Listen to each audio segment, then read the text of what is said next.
that wasn't meant for you. I could have been somebody's baby, but till then I guess I'll just keep coming. Give me all. You're listening to The Weekend Breakfast with me, Jackie Oatley, and Tony Cascarino, and you're probably wondering what that song is, unless you know it, unless you played on it. You might be involved with a band. It's Night After Night by the Amazons. Over the past few weeks, we've had a few acoustic bands in here, and now we have the mighty Matt Thompson from the Amazons. That was good, I like that. You're good at your job.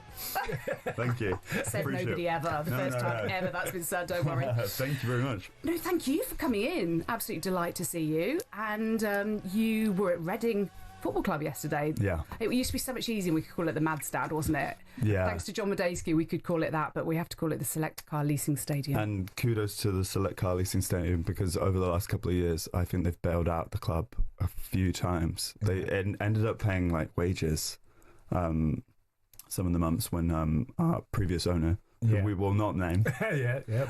We know who he is, but yeah, exactly. Wouldn't Die do Young, it. sorry. Die Young, yeah. So big up SCL. It was a weird match yesterday. It was kind of mixed emotions. It was amazing. We got to play in the fan zone. They kind of erected a stage there, and we got to play there. So just before the match, there was so much amazing energy because everyone, it spread like wildfire. Like the news about the takeover had happened. So we just harnessed that and had an amazing gig.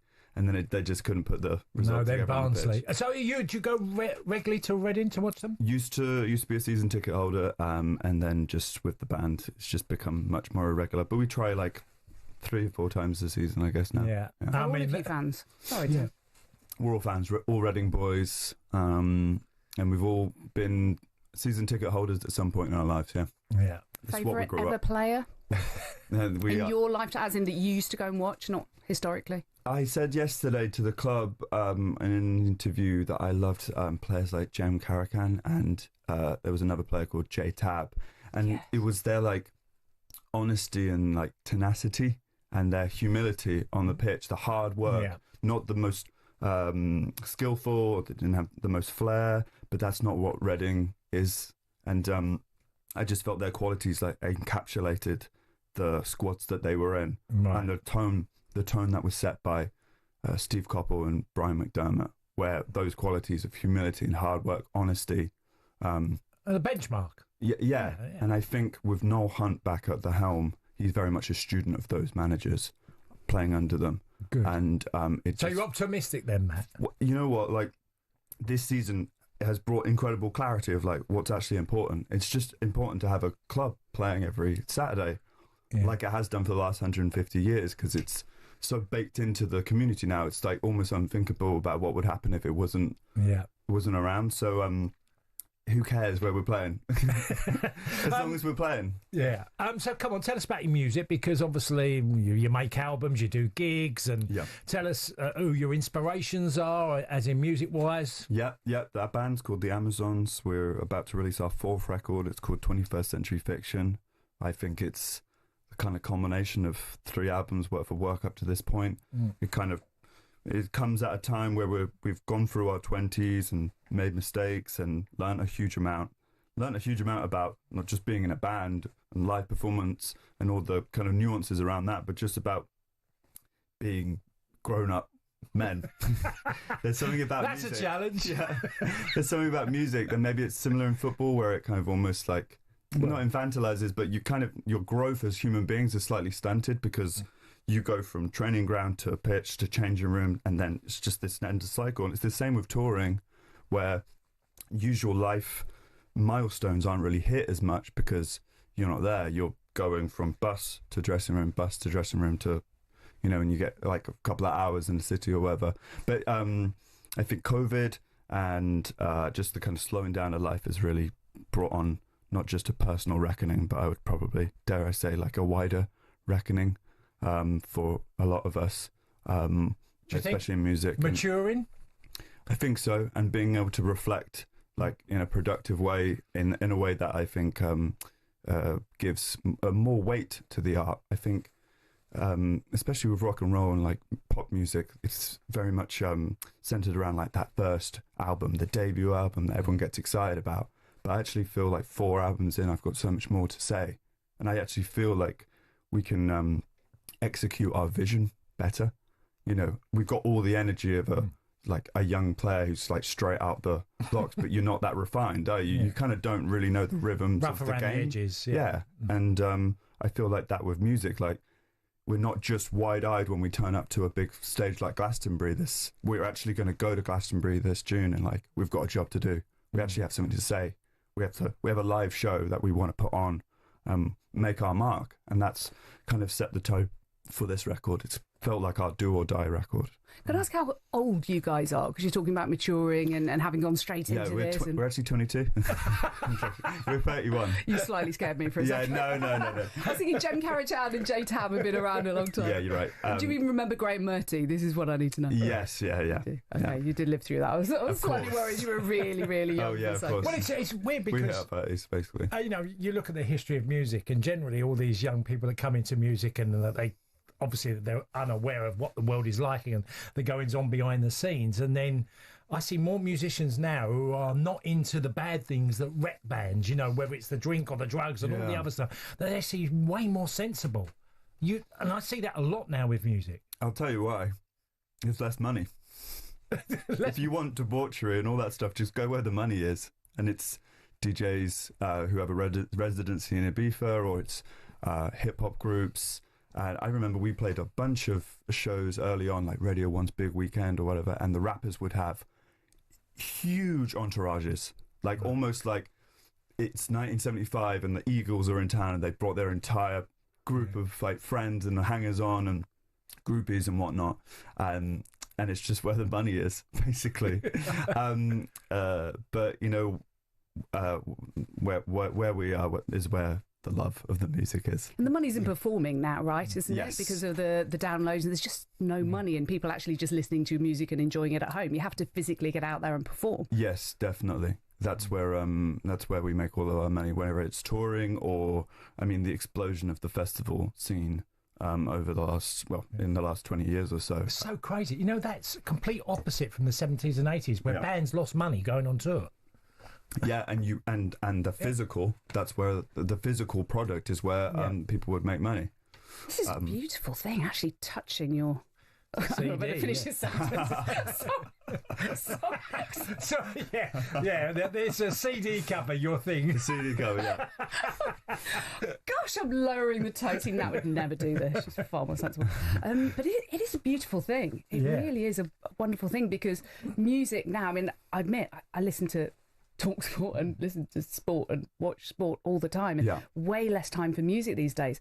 But it is a wonderful thing to actually, you know, touch the music here rather than just be listening on YouTube or on Spotify or on iTunes, etc. You can't forget about the physical, like HMV we used to go to in the olden days. Yeah, absolutely. The magic is still there, and if not more so now that it's more of a rarity.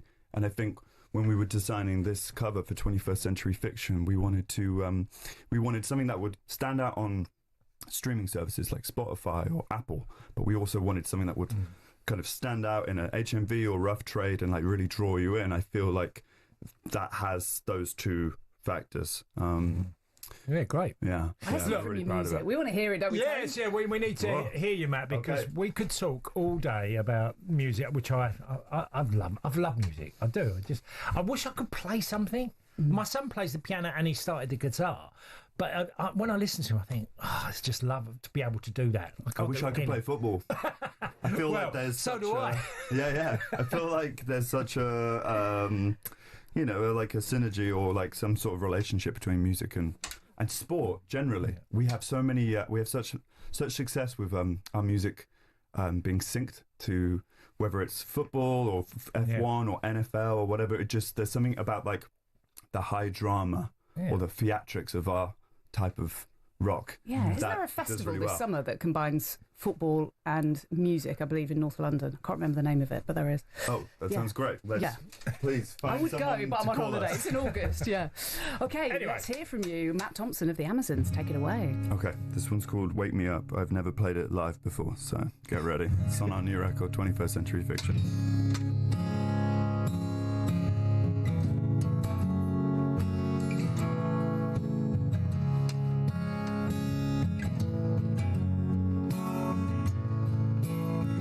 Wake me up in the morning.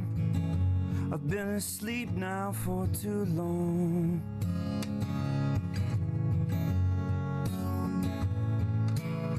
The years are slipping out the back door, and I've been barely hanging on. Barely hanging on.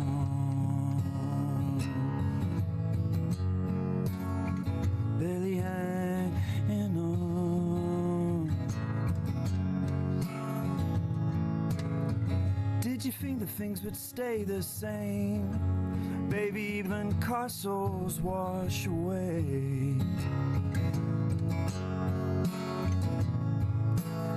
And outside there's a cold wind blowing, but you ain't ready for the rain.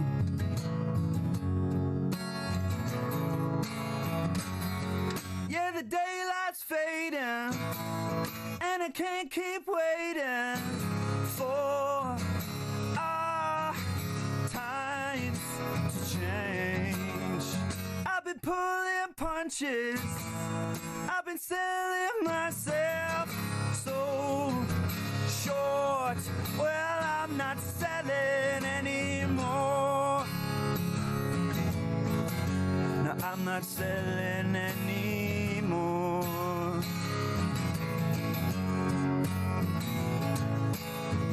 I can feel it coming closer. I can taste the ashes on my tongue. It's your own private apocalypse. What will it take to see what you've missed? Yeah, the daylight's fading, and I can't keep waiting for our times to change.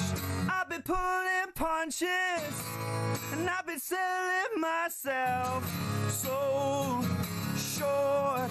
Well, I'm not selling anymore.